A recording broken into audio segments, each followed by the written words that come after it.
Τα λόγια μου είναι μια γλυκιά προσευχή. Κουρνιάζουν έξω από το κλεισμένο σου παράθυρο και αν τα άφηνες θα ανοίγαν μια ρογμή από το μικρό κελί σου ως το άπειρο. Μα εσύ σωπαίνεις και θρηνείς σαν τον κατάδικο πάνω απ' τη στάχτη που σκεπάζει τον παράδεισο.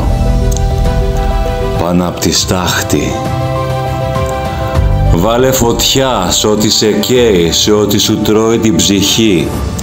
Έξω οι δρόμοι αναπνέουν διψασμένοι ανοιχτοί. Είναι η αγάπη ένα ταξίδι από γιορτή σε γιορτή. Ζήσε μαζί μου στον αέρα, στη φωτιά, στη βροχή.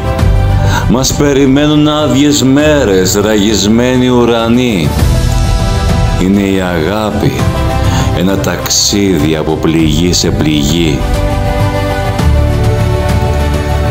Τα λόγια μου είναι μια ανέλπιδη ευχή, σβησμένα φώτα μέσα στο άχαρο δωμάτιο και αν τα άφηνες θα έκαιγαν τη σιωπή και θα διαλύαν το κρυμμένο σου παράπονο. Μα εσύ σωπαίνεις και θρηνείς σαν τον κατάδικο πάνω απ' τη στάχτη που σκεπάζει τον παράδεισο. Πάνω απ' τη στάχτη. Βάλε φωτιά σε ό,τι σε καίει, σε ό,τι σου τρώει την ψυχή. Έξω οι δρόμοι αναπνέουν διψασμένοι ανοιχτοί.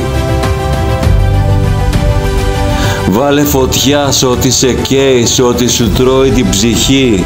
Υπάρχει ακόμα, υπάρχει κάτι που δεν έχει χαθεί.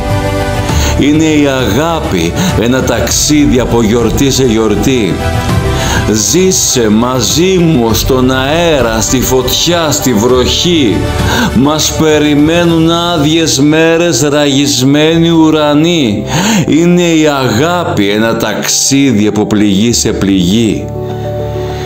Είναι η αγάπη ένα ταξίδι από γιορτή σε γιορτή.